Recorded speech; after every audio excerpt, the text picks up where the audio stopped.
Olá, garotada, tudo certinho com vocês? Tudo bem? Descansaram bastante? Muito bem, hoje inicia a nossa semana, não é mesmo? Olha, nossa aula será de Geografia, páginas 166, 170, 171, 172, 173, tá bom? Geografia, bora lá? Ó, vamos página 166. 1. Você percebeu nas fotos de viagem da turma diferentes formas de relevo, né, no território brasileiro. Escolha uma dessas imagens para descrever em detalhes e registre em que grande unidade de relevo brasileiro, planalto, depressão ou planície, sua paisagem está inserida. Então aqui, né, a gente vai pegar não fotos, mas você vai lembrar de lugares que você passou quando você foi viajar, né? Não precisa imprimir foto nem nada, tá? Pega uma fotinho que você tem em casa, ou você lembra de um passeio que você fez, né? Recentemente, você viu o relevo, aí você escreve aqui pra mim. Que nem a Tia Ângela viu agora no final de semana, muitas montanhas e planícies e planalto. Então eu descrevo, sabe, assim, montanhas na cidade de São José do Barreiro, né? Planícies eu vi na cidade como é que fala? Queluz, que eu passei perto. Então vocês colocam aí, tá bom? Aonde, qual o relevo você viu e em que cidade, belezinha? Muito bem. 2. Grande parte do território do litoral brasileiro é caracterizado por áreas mais planas e planícies costeiras. Explique com suas palavras como esse tipo de relevo se forma. Então, como a Tia Ângela já falou, né? A praia é composta por diferentes grãos, certo? De sedimentos de várias formas, cores e diferentes tipos, que saem de diferentes tipos de rochas, não é mesmo?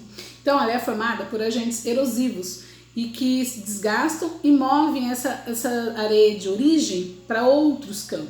Lembra quando a tia falou que essas areinhas elas se dissolvem e aí elas vão sendo levadas por causa da erosão, por causa de alguns agentes modeladores também? Então elas vão se formando assim, tá bom? E então geralmente sai de lugares mais altos para lugares mais baixos, porque daí vai caindo, né? Ele vai caindo por causa da erosão, por causa do vento, aí esses sedimentos vão se espalhando, geralmente de áreas mais altas para as mais baixas, certinho? Muito bem. 3. É comum em muitas cidades os terrenos localizados nas áreas mais baixas, nos topos do Planalto, por exemplo, serem mais valorizados do que aqueles localizados na parte mais baixa do relevo. Que hipótese você propõe para explicar esse fato? Então, gente, isso aí são os riscos ambientais, né? Riscos ambientais de escorregamento e alagamento. Lembra que a Tia Ângela falou que a barreira sai e o solo encharca e começa a desmoronar, né? E começa a ter alagamento? Então, são os riscos ambientais. Então, no passado não havia rede de esgoto, né? Então, tudo que não havia rede de esgoto nas residências localizadas. Então, nas áreas mais altas, né, por causa da força da gravidade, livravam-se facilmente das águas pretas. Então, as casas que ficavam mais acima, né, então soltava seu esgoto, desciam tudo para baixo. E quem morava aí embaixo recebia tudinho aquela água preta, como era chamada, né? Então não tinha rede de esgoto e aí aquela sujeira que vem da pia do banheiro escorria, ia tudo para as áreas mais baixas. Então essas áreas mais baixas que ficavam prejudicadas, e até também corre o risco, né, de escorregamento e de alagamento também em determinados espaços, porque o lixo se acumula tudo, aí vem a chuva e acaba tendo aquele alagamento, tá bom? Então é isso, tá? Então vocês colocam que não tinha rede de esgoto nas residências, né, localizadas, e aí nas áreas mais altas, ou tudo o esgoto escorria, eram soltos para as áreas mais baixas, tá bom?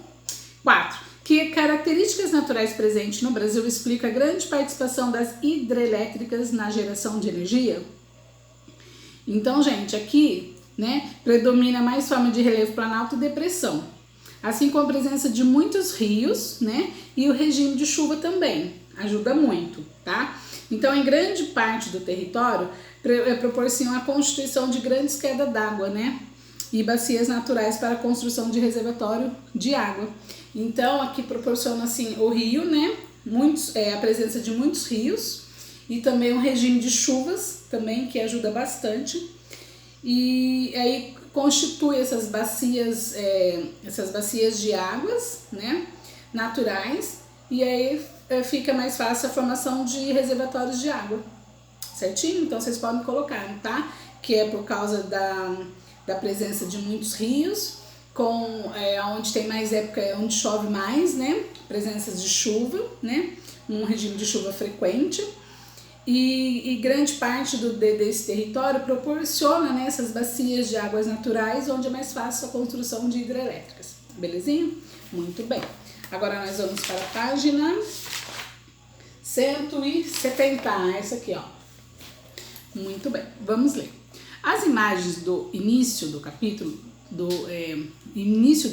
são do Rio São Francisco, também conhecido em algumas regiões como Chico Velho. Essa daqui, tá, gente? Olha aqui que linda. Tá vendo? Olha essa outra.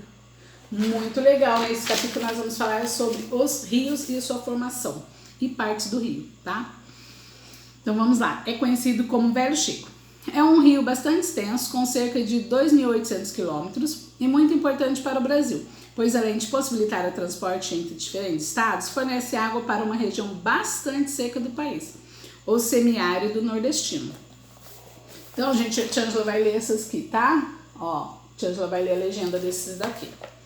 Transporte de mercadoria pelo Rio São Francisco, Petrolina, Pernambuco. Vocês viram que tem um barquinho aí. Usina hidrelétrica de Xingó, Canindé, de São Francisco, Sergipe. Aqui, plantações irrigadas pelas águas do Rio São Francisco, Petrolina, Pernambuco. Que é isso daqui, tá, gente? Isso daqui é um barquinho, né? Isso aqui é a usina hidrelétrica. E aqui, turista no Cânion do Xingó, Canindé, de São Francisco, Sergipe também. Olha que legal. Eles aproveitando essa água maravilhosa, né, gente? Vamos para a página 171, que é uma interpretaçãozinha do que a gente tá lendo ali, tá bom? Muito bem. Ó, as fotos retratam alguma forma de uso da água do Rio São Francisco? Quais? Olha lá, gente, repetindo a pergunta 1. As fotos retratam algumas formas de uso das águas do Rio São Francisco? Quais? Sim, né, gente? Quais? Pensa aí um pouquinho. O que eles estão usando a água? Para quê? Pensa aí que eu já dou a resposta, tá bom? Mas primeiro vocês têm que fazer. Vão pensando aí. 2. Pesquise em livros ou na internet onde nasce e onde deságua o Rio São Francisco. Quem puder pode pesquisar e fazer, tá? Olha lá. 3. Consulte um mapa hidrográfico do Brasil e responda por quais estados correm as águas do Rio São Francisco. Quem não tiver mapa, a Tia Ângela vai ajudar vocês a fazer, tá bom? 4. Consulte o mesmo e responda. O Rio São Francisco serve como fronteira natural entre quais estados? Quem não pesquisou, a Tia Ângela vai falar, tá? 5. Em que sentido correm as águas do Rio São Francisco? Do norte para o sul ou do sul para o norte? Hein, criançada? Agora responda, pausa o vídeo, responda, que a Tia Ângela já vem com a correção com vocês, tá? Tem gente que não tem como constar, a Tia Ângela vai ajudar, tá bom? Muito bem. Olha, gente, para que eles estão usando a água, né? Para transporte, né? Que tem aquele navio lá para transporte de alguma mercadoria, produto, alimentos. Geração de energia, porque tem lá a hidrelétrica, lembra? Ó, tem a hidrelétrica. A irrigação, né? Ó, aqui a irrigação, eles estão usando água para irrigação e para lazer e turismo, tá bom, gente? Muito bem. 2. Na pesquisa, cadê aqui? Onde nasce e onde deságua o Rio São Francisco? Então, ó, o rio nasce na Serra da Canastra, em Minas Gerais, e deságua em Piaçabuçu, Alagoas, tá? No Oceano Atlântico, entre os estados de Alagoas e Sergipe. Certinho? Tudo bem. 3. Por onde estado correm as águas do Rio São Francisco? Muito bem. Minas Gerais, Bahia, Pernambuco, Alagoas e Sergipe. Tá bom? 5. Não, 4. Consulte o mesmo e responda. O Rio São Francisco serve como fronteira natural em quais estados? Ele serve de fronteira, gente, para o estado da Bahia e Pernambuco, e Alagoas e Sergipe, tá? Em que sentido correm as águas do Rio São Francisco? Do norte para o sul ou do sul para o norte? Gente, essa leitura correta é a da parte mais alta para a parte mais baixa, tá? Então, é do sul para o norte, tá bom? Muito bem, olha lá. Vamos, ó, um rio é uma corrente de água líquida em um vale. Ele atua como uma grande calha que leva as águas de um ponto mais alto para o outro mais baixo do relevo. O rio recebe as águas que escorrem tanto pela superfície quanto aquelas que estão no solo e no subsolo. Certinho? Muito bem, grifa essa partezinha aí pra Chandler, tá? Ó, agora nós vamos para a página 172. A água é um recurso natural renovável, encontrado no estado líquido, principalmente nos oceanos, rios, lagos, no solo e no subsolo. Em estado sólido, encontra-se nas geleiras ou neves nas regiões polares e nas altas montanhas. Encontra-se no estado gasoso da atmosfera. Você já ouviu ou leu a expressão Terra, planeta água?